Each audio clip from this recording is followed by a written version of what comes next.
Hi everyone, welcome back. Today we continue our journey through Annu Pandey's powerful second book, Keeping Faith Alive, as we explore chapter 2, Where It Happens, Environments of Abuse. In this episode, we take a closer look at the spaces where spiritual abuse begins, religious institutions, families, and tightly controlled belief systems. We'll be unpacking how authority can be misused, how narcissistic personalities gain influence through divine positioning, and why many individuals struggle to recognize abuse even while experiencing it. We'll also explore how spiritual teachings like forgiveness, patience, and obedience can sometimes be distorted into tools of control, and what happens when loyalty to a belief system starts to outweigh personal well being and family relationships. This is a deep, honest, and necessary conversation focused on awareness, psychology, and understanding. Let's begin. How are you, Anu? I'm good, Siddharth. How are you? Awesome. It's great to have you back again. Same So, here. my opening question to you, Anu, is what makes spiritual abuse possible in religious institutions, and why are these spaces so vulnerable to manipulation? Um, all kinds of spiritual and religious spaces, institutions, communities, congregations, they have high reverence and low accountability. And plus, there are strong hierarchies. So, when we put someone on a pedestal, like a guru, a pastor, um, teacher, a preacher, imam, monk, or whatever we call, in our respective faith systems, when we put someone on a pedestal, they suddenly become untouchable. And we are also told in toxic belief systems that questioning authority or a leader or a teacher is equivalent to questioning God. So now, when all these things are happening simultaneously, it gradually and definitely lowers the critical thinking of the followers who are in those spaces. So there are leaders who are untouchable. We have ourselves put them on a pedestal. So now we think that they are equivalent to God. When I say putting someone on a pedestal, which means that uh, feeling that now I can blindly trust this person, I can blindly trust their words, their actions, and I must not question them. And also there is a prevalent beliefs in such communities, in some spaces, that you must not question, you must not dissent, you must not have doubts, because if you do so, something is wrong with you. So these people that are there on the pedestal, uh, as I said, there are strong hierarchies. So people who are higher to you in the hierarchy, they, you must never question them. So it gives them a sacred authority. That's what scholars call this. So they claim that they start to claim that they have access to divine truth. And so what happens is that it grants them psychological power that bypasses logic, boundaries, and consent. So these also, although hierarchy is there in all kinds of spaces, in all kinds of institutions, um, like in the offices, in everywhere, but in spiritual spaces, there is a problem that uh, there is no regulatory oversight.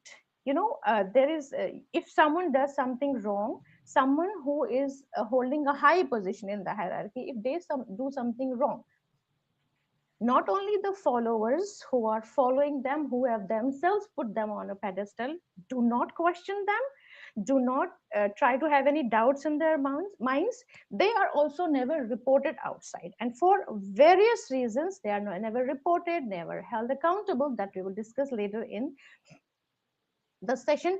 But the most important thing is that the followers themselves, they, from the beginning of joining toxic spiritual spaces, they stop thinking critically, because they are told over and over that questioning someone holding a position is equal to questioning God, and questioning God is sinful, that can harm your spiritual growth, your spiritual life. So that's why these spaces become breeding grounds for abuse, all kinds of abuse. So People are vulnerable, the seekers are vulnerable. Seekers from the day one, they are told to blindly follow everything, do not use your brains. And also this, the strong hierarchies and the belief that questioning them is equal to questioning God. So all these things, when they combine, they create a recipe that makes it possible for uh, causing the abuse of the vulnerable people in these spaces. Great. I've got a comment here from Jitin Rishika. Hi, Anu. I believe most places of abuse happens in places of worship and educational institutions. That's my opinion. Any responses to this comment here? Actually, what's his name? Jitin Rishika. It's a Rishika. she, I Okay. think. Yeah, yeah. So abuse happens almost in every place. It depends upon the person, the people being in those places. Whenever there are toxic people, narcissistic people, people who are carrying dysfunctional beliefs like patriarchy, misogyny, hatred towards other caste, other religions, other nationality, racism, if there is a person or there are people who are carrying toxic beliefs or have severe mental health issues like impulsivity, aggression, violent tendencies, or have personality disorders, they will cause abuse in whatever places they are. But in educational institute, I wouldn't say that it's specifically more in educational institutions. It's there in the corporate world also, it's there in the medical field Yeah. also, it's happening everywhere. But we if we talk specifically about the places of worship or the spiritual or religious communities, it becomes easier for someone holding a position to cause abuse to the people who are Hmm. following them or who are below them in the hierarchy. Because as I said, there is it lack these places lack regulatory oversight. There's no one regulating what is happening there. So they have this Yeah. their own ecosystem where they have their own rights and wrong. And um, people who are in higher positions, they are automatically considered morally and spiritually superior to those who are Hmm. lower to them. So it becomes easy to cause abuse and to sustain abusive dynamics in places of places related to spirituality and religiosity.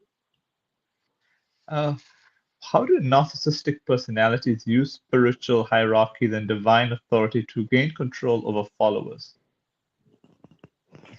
Narcissistic people, they love being in leadership position, they love being on a pedestal because uh, narcissistic people often gravitate towards any role that grants them status, admiration, and unquestioned influence. And it's very easy to get this type of status, these privileges in religious spaces. We know that, we already know that the moment someone becomes a pastor, an imam, a guru, they already have this automatic authorities over the Hmm. people that they are below them.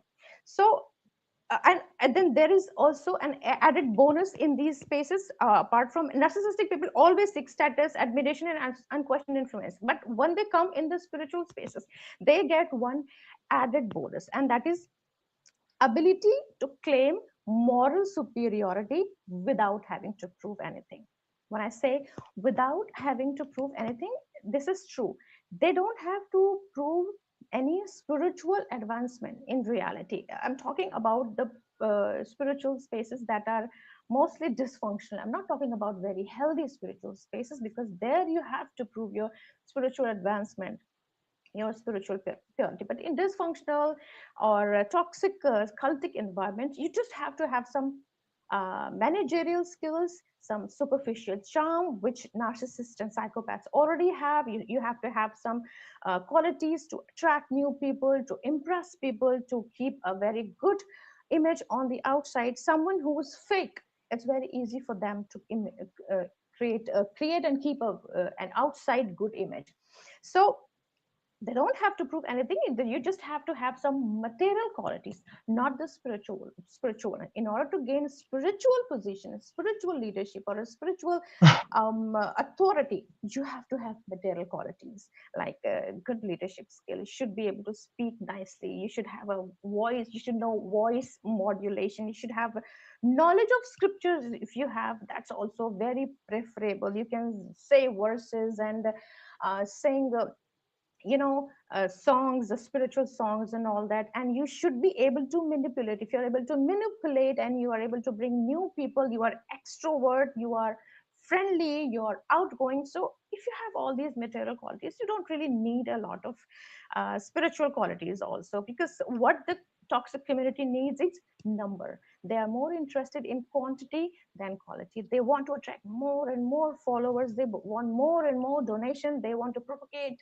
that we are the best, we are the only one on the right path, we have the only access to God.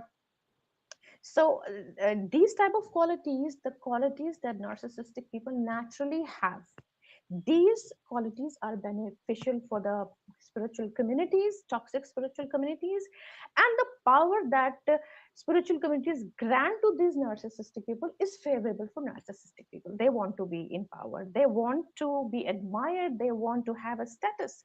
So there is a give and take relationship between narcissistic people and toxic communities. So now they very happily become a part of it, very seamlessly they enter and become a part of it. I'm not saying that all communities who have narcissistic people in it are toxic. Even healthy communities can get fooled by narcissistic people, because I said that they have a superficial charm that they can use to impress anyone. And they can also be a very good preacher, they can be very good speaker, because for being a good speaker, for being a good preacher, for attracting and recruiting, you do not need to be a good person. You need to have some qualities, material qualities, which they possess sometimes. So now when they become a part of this, they use scriptures as a weapon. Mm. You ask me, how do they control and they manipulate the followers? They use scriptures as a weapon. When they want someone to do something, they would present it in a way so that it seems like God wants it. And they also give them the fear of consequences. If you do not do so and so, or if you do so and so, you will be punished. There will be divine retribution. There will be, God will be God will not be happy with you, or you need to please God, you have to do this thing. So their gaslighting is also disguised as a gaslighting. If someone tries to question them or their teachings, the followers are told that you lack commitment, you are not serious enough in your spiritual life, that's why you are having questions. So having questions, doubting something is framed as that you are lacking, you're lacking faith, you're lacking commitment, you are not working hard enough towards your spiritual goals, and that's why you are having questions. So gaslighting is done. Fear of spiritual consequences is shown to the followers, and scriptures are used as a weapon. When the words aren't enough, when their own personal words are not enough, they will take words from scriptures out of the context and apply to the situation to shame, blame, guilt trip the follower, or sometimes to justify their own actions, or sometimes to get what they want to be done from the followers in this way. So this is how narcissistic people use their superficial charm, their manipulation, and their materialistic tactics to influence the followers, manipulate them, exploit them.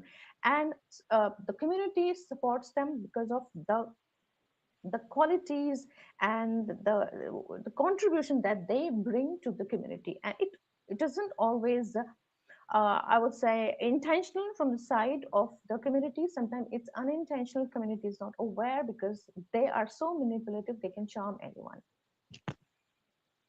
True. What are the real life consequences for followers when leaders misuse scriptures or doctrine to justify abusive behavior? So the undue influence doesn't just tells people what to do, it also changes how they feel, how they think, and how they make decisions from the inside.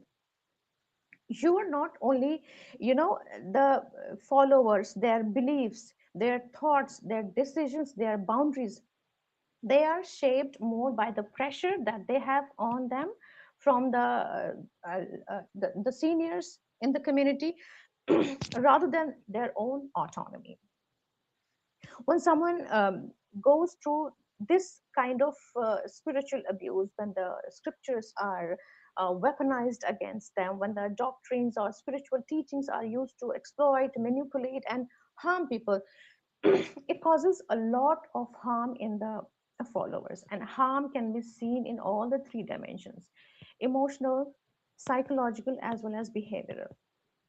If we talk about the emotional, people start to internalize the shame, the fear, the guilt, and the blame, everything.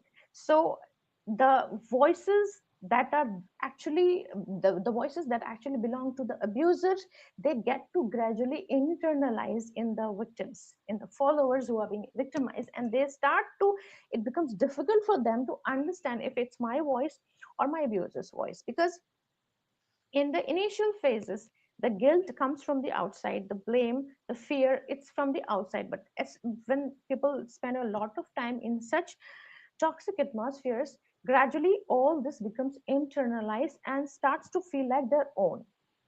So this is the emotional consequence. When we talk about the psychological consequence, it's the confusion. The victims, there is a lot of cognitive confusion. The confusion in thinking, articulating, making decisions, being able to see right or wrong, what's my thought, what's their thought, what I want to do, what I am doing because I'm afraid.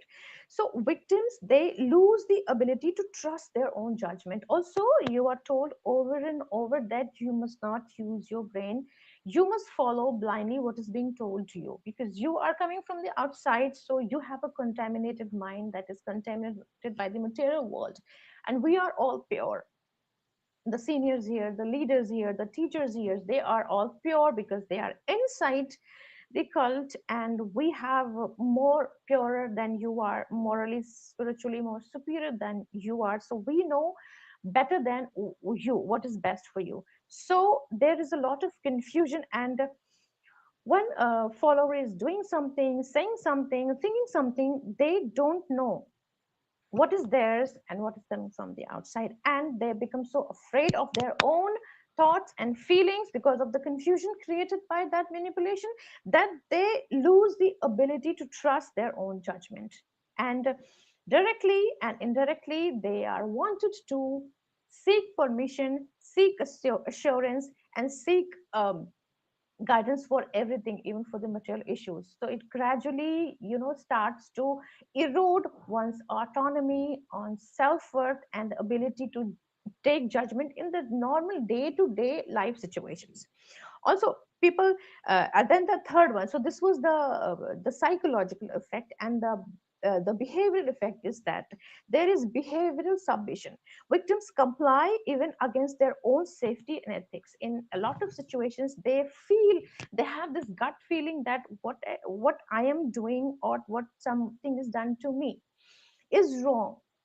Sometimes followers are doing something to someone else, like to a new recruit or to a family members, and they have this gut feeling that I am harming, I'm hurting this person, but they still continue to do that because they've been told directly or indirectly, overtly or covertly, overtly or subtly to do this. And we continue to do things that our gut feeling keeps telling us it's wrong, it's wrong, it's not ethical, it's not moral, it's wrong. So we ignore our safety, we ignore our ethics, and we continue to do what we are being told to, because we are so confused now. We are so the we have this internalized guilt, blame, fear, shame as an emotional response. We have cognitive confusion as psychological response, and it affects our behavior.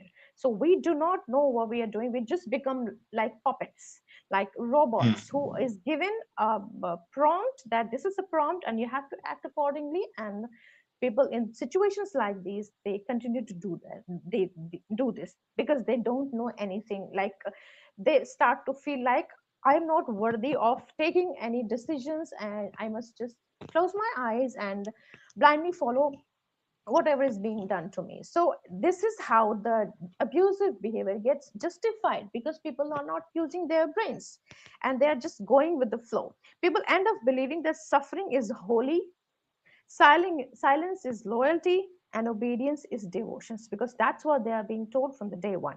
And it creates a mental cage. Now you are in a mental cage. Nobody's controlling you from the outside. There's no physical Mm. force. The manipulation and gaslighting, it modifies your thoughts, your emotions, your behavior, your judgment in a way that it creates a mental cage that is far more powerful than any physical force. And you yourself enable your abuse in that atmosphere and justify that behavior towards you.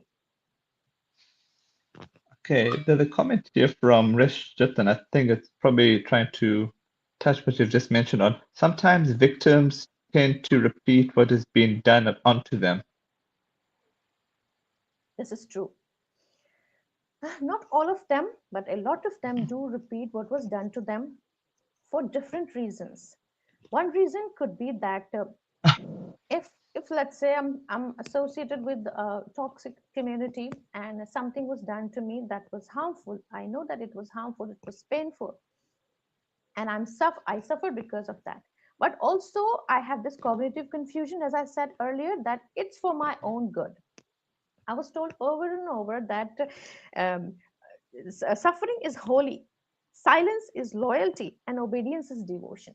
Now I'm carrying Mm. that belief with me, and now even if I have good intentions for a person and I really care about this person, I really care about their spiritual growth, and I believe that this is the only way.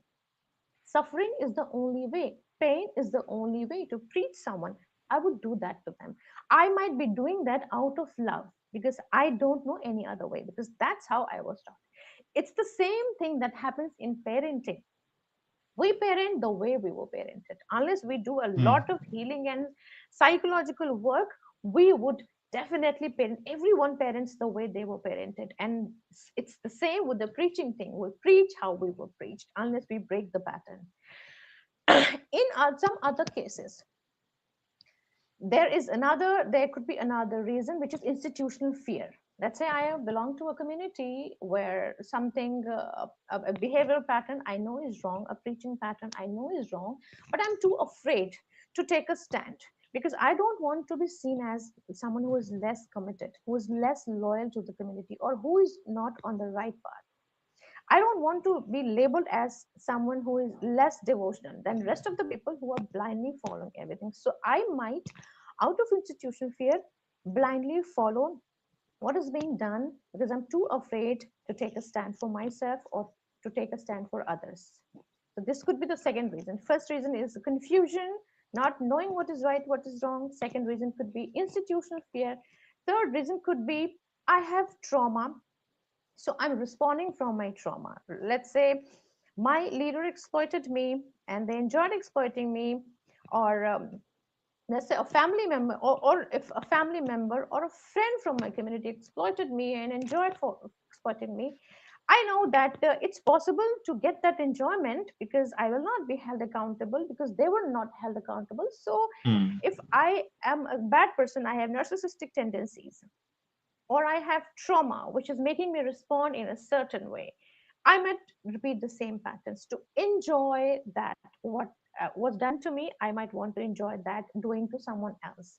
Because of trauma, I might be too afraid to change the pattern or not know what better could be done. So I'm just being, so the fourth reasons could be being mindless. I'm just mindless. I am only focused on my spiritual growth. I don't care about anyone else. I just have to fit in the community because I think that being in the community assures my spiritual growth, my spiritual safety.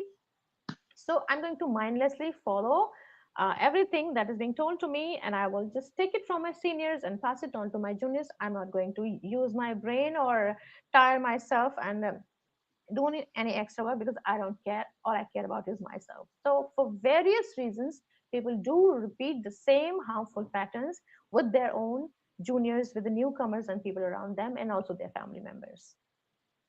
Why do survivors in spiritual communities often feel guilty, confused, or ashamed instead of recognizing the abuse? So, as we discussed a little bit of it before in the previous question, Oh, so in spiritual communities, the abuse is different than abuse in other spaces. In other spaces, okay. abuse looks like abuse, whereas in spiritual communities or religious communities, abuse is packaged and presented as spiritual guidance from the day one. And you are told that it's for your own good. So when the harm is framed as love, when the discipline or the harm is framed as love, I am doing this because I love you. It's important for you. So it's presented as discipline. And sometimes it's presented as God's plan. Someone knows that you're being actively harmed by someone, and instead of holding that person accountable, instead of offering you help, instead of validating your pain, sometimes people say that, oh, it's God's plan. So what happens when these words are used? It's whatever is happening to you is God's plan. Whatever I am doing to you, it's not, I'm doing it because I love you. Or it's discipline. We have to discipline you so that you learn. Discipline is important for learn. So Mm, these words, these gaslighting words are when used. Victims start to blame themselves instead of the abusers. Whenever someone is being abused, instead of validating their pain, instead of validating their experience, if we are more focused on how they deserve that pain, instead of pacifying them, telling them that I believe in you, I believe in your pain, and you do not deserve to be hurt. We are more focused on justifying the action done to them by the perpetrator. What it does is that it creates a confusion inside the abuser, the victim, that maybe I deserve this because the action of the perpetrator has been justified by the people. Everyone is justifying the action of the perpetrator. Sometimes parents do this to their children. Let's say I was being mindless, I was irritated, I had some of my own issues, and because of that I lashed out on my child. As a normal mm, parent, I would go to them and I would say, sorry, I lashed out to you, it was not your fault, I was angry at someone else, and I didn't realize that I acted impulsively on you. On the other hand, a toxic parent will justify their behavior. I did this because mm, you deserve this. I will find something. Yeah, your TV's or volume was too loud. That's why I scolded you. So what happens in this situation? Child is completely dependent on the parents, blindly follows everything. They thinks that whatever my parents does or says, it's for my betterment. So they blindly accept that thing. They know that they were not wrong, they were not doing anything wrong, but when the parent says that I slapped you because you were wrong, because you did, they accept it as a truth.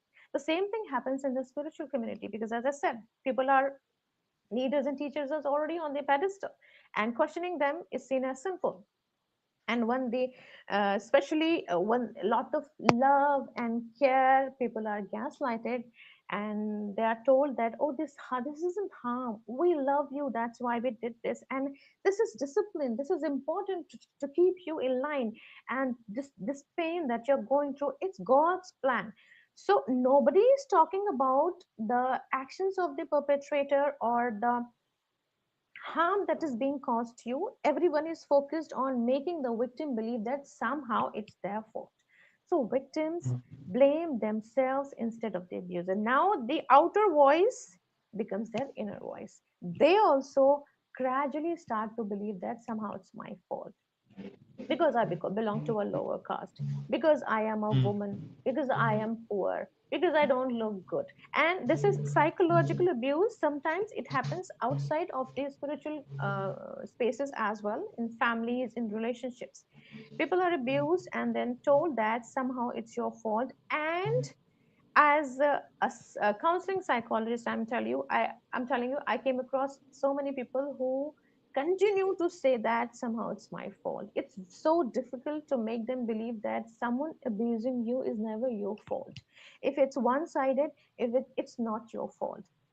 But they keep blaming themselves. They have this because the abuser has over and over and over repeated this thing so many times that the thought got internalized in them.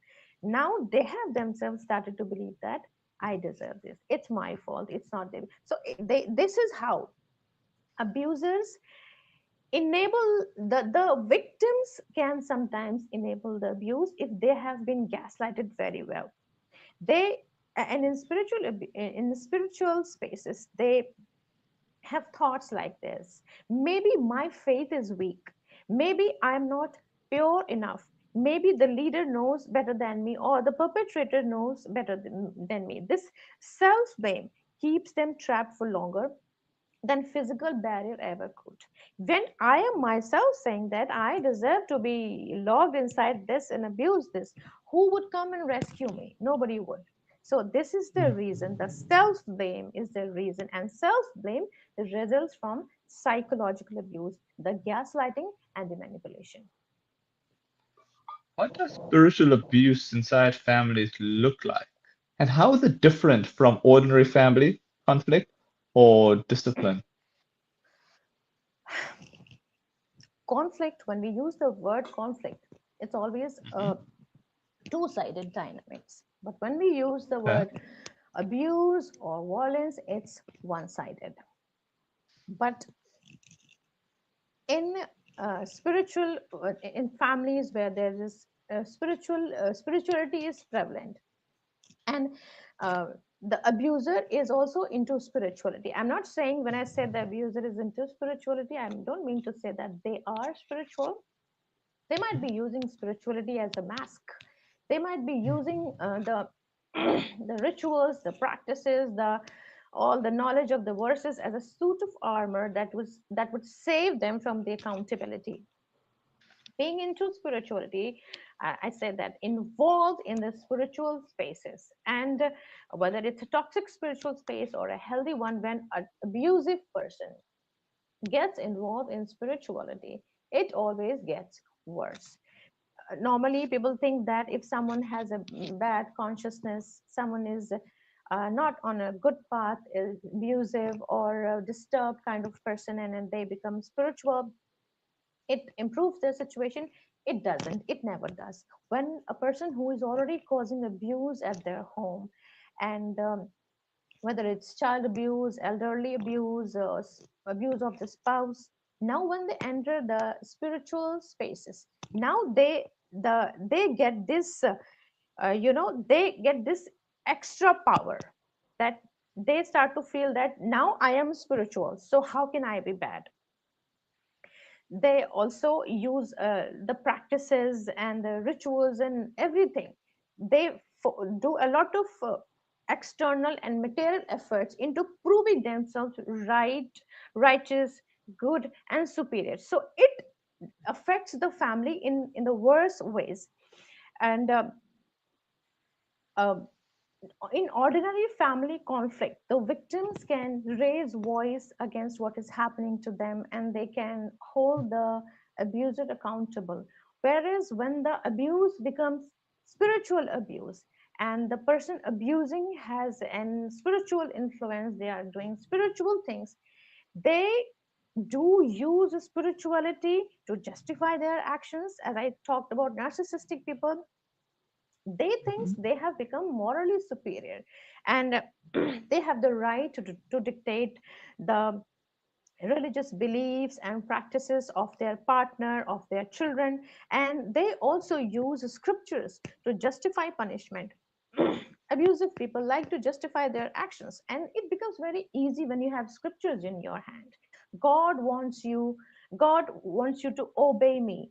God, they would find, although in all kinds of scriptures, Bible, Quran, and Hindu scriptures, no scriptures never says that you have the right to abuse people. But sometimes some scriptures can be found and used, applied out of the context. See, here Mm. it says that wives should obey their husbands, so you must obey me.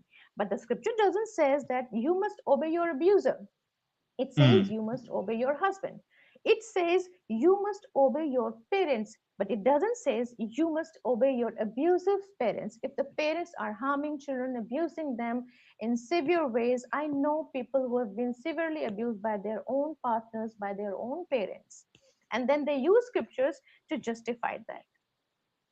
And so, um, in normal abusive situations, the major difference between a normal abusive situation and a spiritually abusive situation inside a family is that God is misused a lot, scriptures are misused a lot, and kids are shamed for not following rituals. Shaming, blaming, guilt tripping, harming, abusing, exploiting, these are done but using God, and the action that is taken by the perpetrator is again justified using the teachings.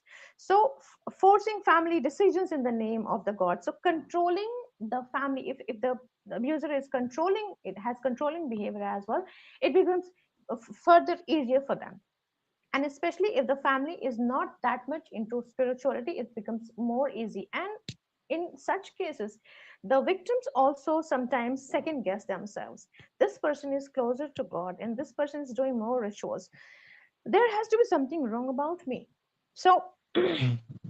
when faith becomes a tool instead of personal choice, it becomes a it becomes a form of psychological violence. Now the abuse is also not only physical, it also goes on the level of emotions, on the levels of thoughts. It also harms the person. As now the victim not only is getting harmed physically or whatever, but they are also now doubting themselves. It happens in all the cases of psychological abuse. So when the abuse is spiritual also, apart from domestic abuse, it's spiritual also, then there is also a layer of psychological abuse involved. How do spiritual leaders sometimes enable or ignore domestic or child abuse within follower families? If community has to choose between community's image and victims' safety, guess what they're going to choose? Everyone is always going to choose the image, Mm. because if the abuser is from the community and the community openly holds the abuser accountable, it's going to harm the community in a lot of ways. First of all, there will be a lot of chaos inside. The new recruits will be confused about if they made the right decision by joining the community or not, and they will become suddenly suspicious. Some might want to leave.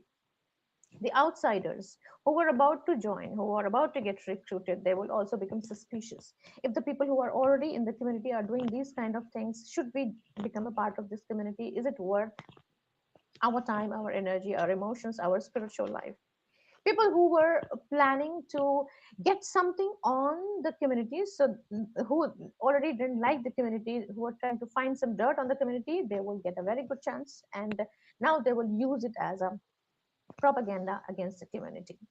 And if this person, the perpetrator that the community is about to hold accountable for the things that they are doing to the victims, if this person is also valuable to the community, this is the most important thing. If this person is valuable to the community in any ways, like they are bringing in donations, they are doing the preaching work really good, they are bringing a lot of recruits, and a lot of recruits in the community have been brought by them, then this person already holds a very important position in the community, and touching this person, holding this person accountable openly, can is going to harm the community in a lot of ways, and especially financially. And every spiritual community, whether it's toxic, healthy, normal, or whatever, every see communities lie on a continuum.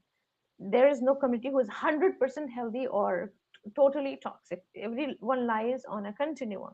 I'm using the word toxic community for those who are on the other end of the continuum, more toxic, like cult like, who have cult like behavior, cult like dynamics. So if a person is useful to the community in many ways, holding this person accountable can cause a lot of damage to the community. And every spiritual community's goal is to increase, propagate their message, bring more recruits, expand their sizes, the number of churches or temples or whatever, to manually grow. And if they start to hold every person accountable who is doing wrong things, it's definitely going to harm the image and the growth of the community. And especially if the community cares more about their image rather than the safety of their members. When the institution is above God, then these type of communities, they will always choose the image. For them, the people who have already trusted and given everything to the community, their safety, their well-being, I'm not talking about only the spiritual safety but also the physical safety or emotional safety, doesn't matter to them because they have already become part of the community. Now image is more important because we need to recruit more people, we need to keep an image. When institution is above God, then this is how they think. So now what they do is they minimize the abuse to keep the peace. Not the survivor's peace, the victim's peace, but the community's peace and the perpetrator's peace. Because they need to keep the perpetrator's peace so that the perpetrator can continue to serve the community the way they used to. So what they do is they turn towards the victim and label the victim as impatient, disloyal, Mhm. sinful, because they fear the donations, the number, the reputations. They prioritize the unity and peace of the community over accountability, over the safety of the victim. Now, once this happens, once this starts to happen over and over, it creates a culture and a thought process Mhm. where domestic abuse is seen as family matter and not a crisis, and victims are told that, don't you care about the image of the community? Don't you care about our growth? See, we all are connected and growing towards a larger goal. Why don't you see the larger picture and be more tolerant and try to resolve things at your own end? If this little bit problem of yours is going to create this the chaos in the community, it's going to disturb the larger end goal that we all are moving towards us, and we are one, and let's not fight between each other. So this is Mhm. how the victim is told that your pain doesn't matter, what matters is the end goal of the community. But if we think mindfully, what's the end goal? The end goal is safety and better spiritual future for everyone. But what about this victim? If someone got victimized, is it their fault? And when they are preached in this way that you need to be more patient, more loyal to the community, focus on your loyalty towards the community rather than your personal pain, and tolerate some pain because pain, it's your test of your patience, and God is testing you, and all those kind of flowery words are thrown at the victim, Mhm. and the victim thinks, yeah, maybe they are right, I must tolerate, and we must all work towards the. So what the victim gets the message that my pain is not that important, and it's my Mhm. testing from God, and I must tolerate to prove my loyalty to the community. And the message that perpetrator gets it, I don't need to worry about anything as long as I am contributing to the community in the way I was. Then I can do whatever the hell I want to, and nobody is actually worried. Nobody says these things out loud, but it becomes very clear to everyone. If you are dedicated to the community, you are free to whatever you want to do to your family or to other weaker people who aren't contributing as much as you are to the community. Why does forced forgiveness or patience as a spiritual virtue become harmful in abusive household situations? In a household where there is always already a prevalence of domestic abuse or domestic violence and any sort of violence, and now these type of families of course need help from outside, and if they are associated with a spiritual community, religious community, they of course they seek some sort of help or assistance from them, guidance to the perpetrator, and help and validation to themselves. But when they are told to forgive the victim, the perpetrator prematurely and become patient, what happens is the responsibility is taken from the perpetrator and it is put on the victim. It causes it it re-traumatizes the victim. The victim Mm. already has the trauma of the abuse that they were going through. Now they just got validated by the people they trusted the most. So the pain of validation, it re-traumatizes them, and now they have to live with the fact that nobody actually cares about me and I am on my own. And the only way to go through this pain is to tolerate it and to forgive them. Premature forgiveness, which means that forcing a victim to forgive the perpetrator, even when they are not genuinely seeking the forgiveness, they have not taken the accountability and they have not promised any change. When this happens, it makes the victim feel very helpless, very afraid, and very sad. They know that now, even after I have spoken up about what's going on with me, still nobody cares.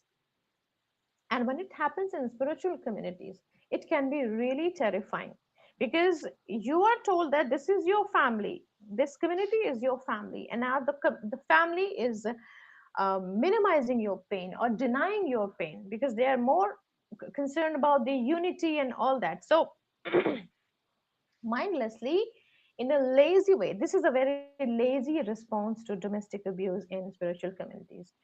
The victim is told to shut down and to tolerate and to forgive and move Mm. on. They are often told that let the past in the past and move forward. Mm. So, what do they mean by past? Anything that has happened just a moment ago is technically the past. So, they are told to forgive everything, even though the perpetrator is not sorry, they are not promising any change in Mm. the behavior, they are not even taking the accountability. They are also crying that this person is digging the past and they must move on. And then the third person also says that you must move on, you must forgive this person and forget the past. So they forgive them and they forget the past, and the same things again happen, and the next day they're again told that oh, everything is in past, because obviously everything is in past technically if we see. So they have to forgive and over and over.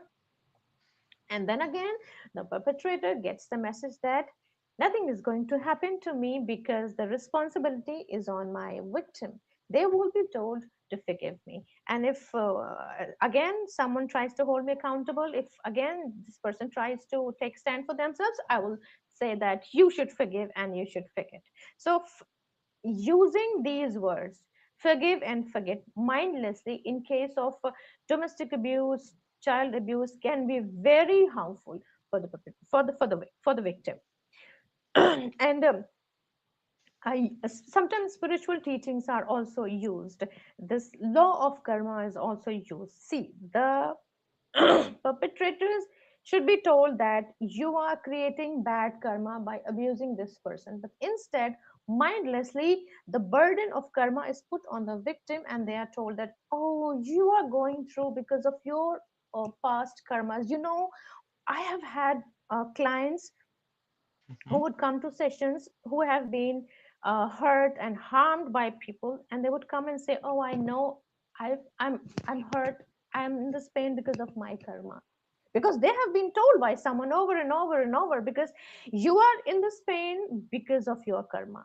So in toxic faith system, the victim is told that you are going through this pain because of your karma, instead of telling the perpetrator that stop doing this because you are creating a bad karma.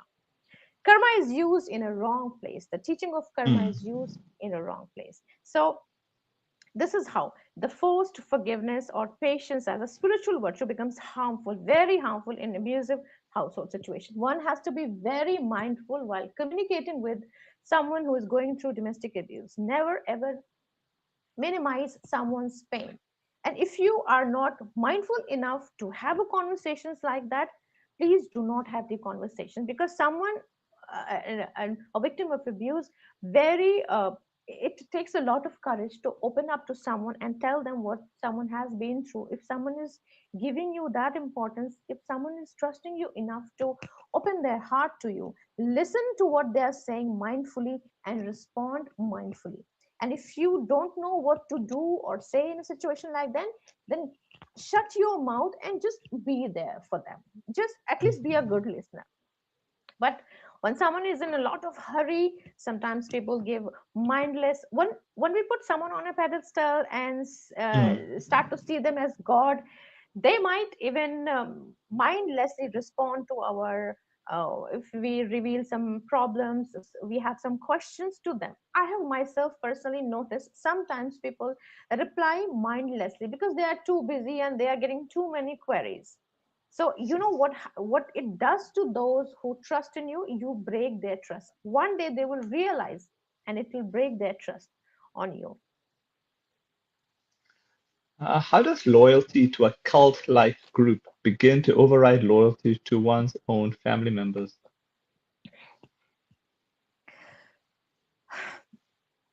Cult like, um, cult like groups, they have this mentality of us versus them. From the day one of recruitment, you are told that we all are special. We are family because we all are one path. Our thoughts, our beliefs, our everything is aligned. We are more of a family than your actual family. Because in any normal family, everyone has their own autonomy, they have their own beliefs, their own thoughts, their own philosophy, ideas. And in normal, healthy family, we must respect each other's. Except for sometimes parents need to teach their children some right, wrong, ethics, morals, and values.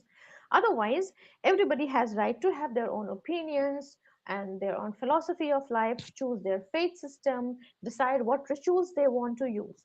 But in a cult, in a cult like environment, everyone is so aligned. Even sometimes people dress or talk in a very unified way. Everybody does everything in the same way. So you are not only told, but it also starts to feel like after some time that my cult is more of my family than my actual biological family.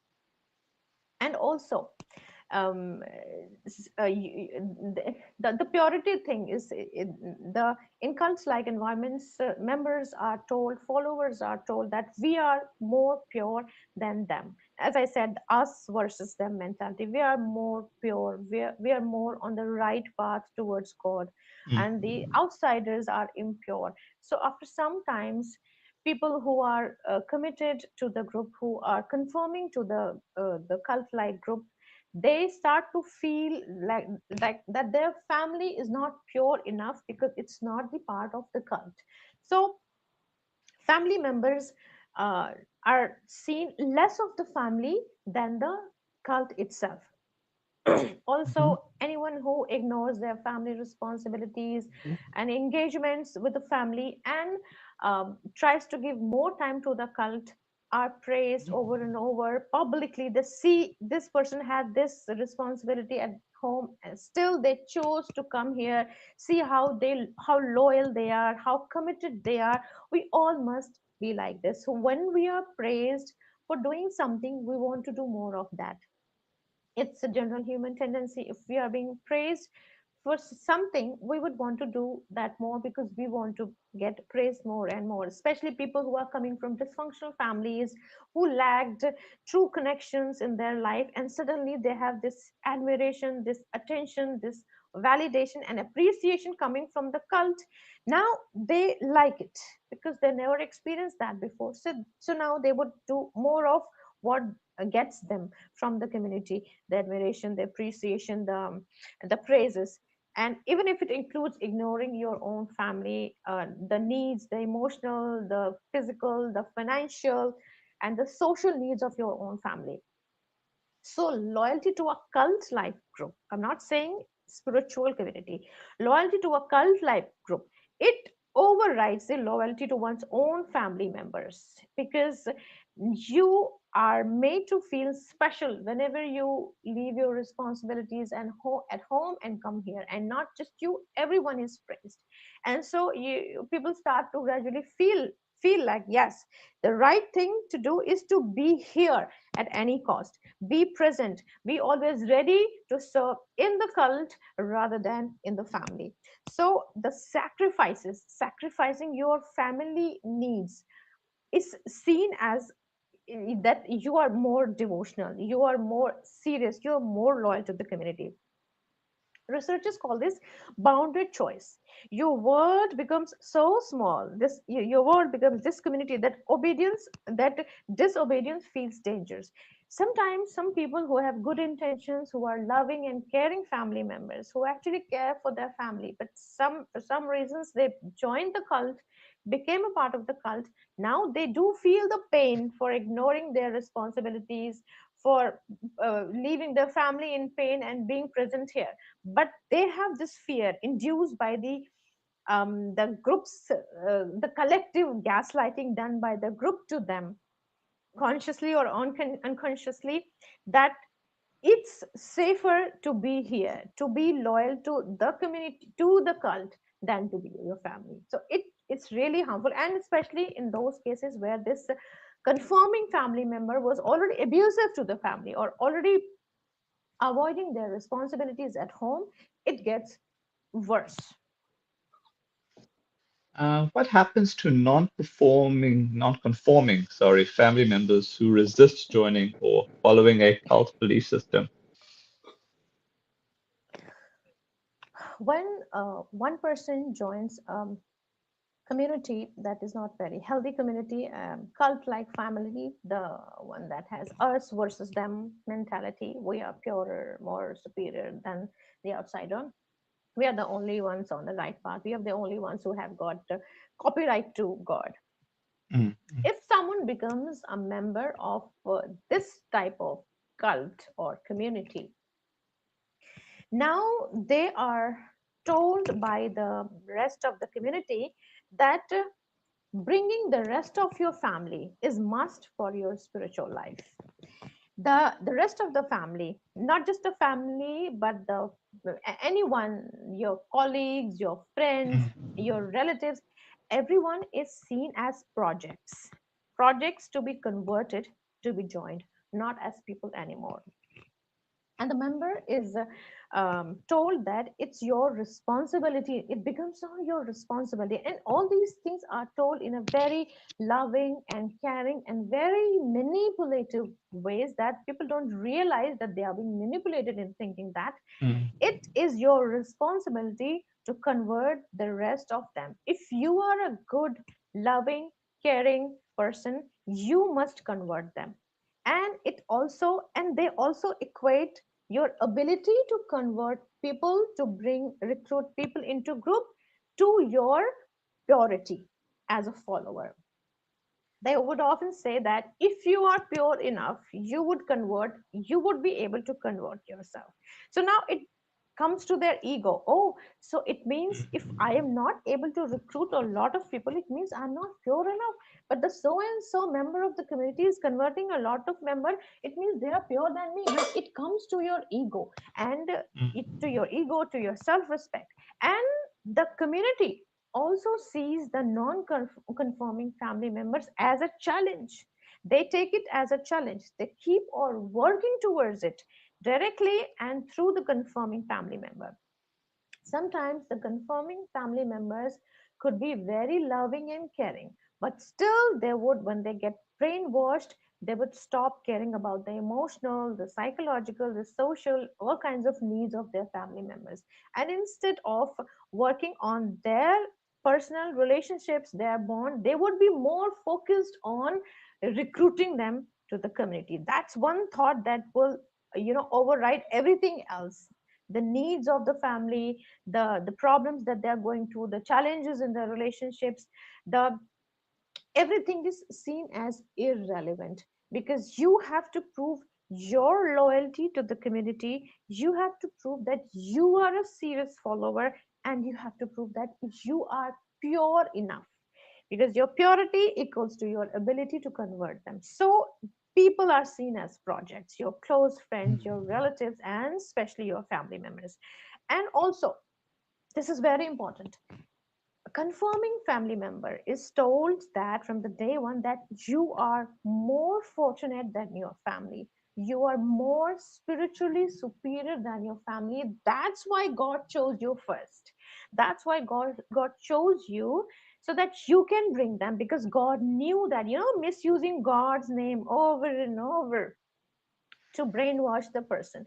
So now the person, when a lot of people who are into spirituality, before they came before you, they are on a senior position, they are telling you over and over and over that you are spiritually superior. You of course feel good on the inside. Oh wow, I'm Mm. spiritually superior. Okay, and now it's my responsibility to save them, because everyone who is inside the cult is saved. Rest, anyone who is outside the cult is in danger, because their spiritual life is in danger. They are in danger, and they are in a polluted atmosphere. They need to be purified, they need to be saved.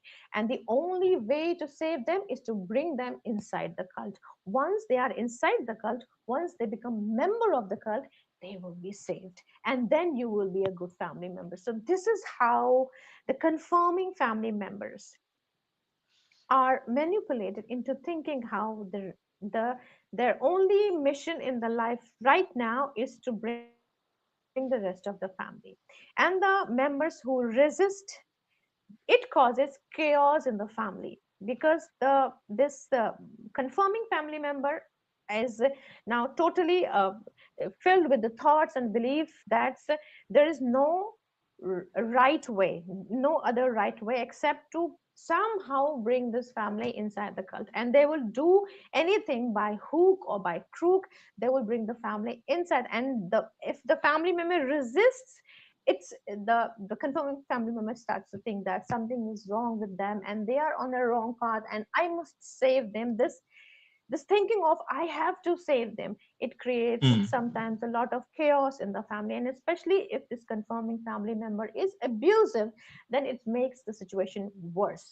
It intensifies the abuse. On the top of this normal abuse, spiritual abuse also comes. This is how the unintentional spiritual abuse can come in a family, because the confirming family member is trying to recruit them, trying to preach them, thinking that they are doing for their own good, but actually they are spiritual abusing them. Lastly, how does spiritual abuse intensify when the abuser already has narcissistic, patriarchal, or violent tendencies at home? Um, now, when an abuser has is also when an abuser is already using spirituality to abuse people, but they also have narcissistic tendencies or dysfunctional beliefs like misogyny, patriarchy, or any violent tendencies because of their personality or mental health issues. So they have now two weapons. They have power at home, and they also have getting power through their religion or their cult or whatever.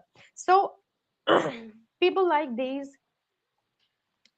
people who have narcissistic tendencies, or who are into who have patriarchal mindset or misogynist mindset, they are already abusive. They are already abusing their family members, but now they use spirituality as a mask, as I said before.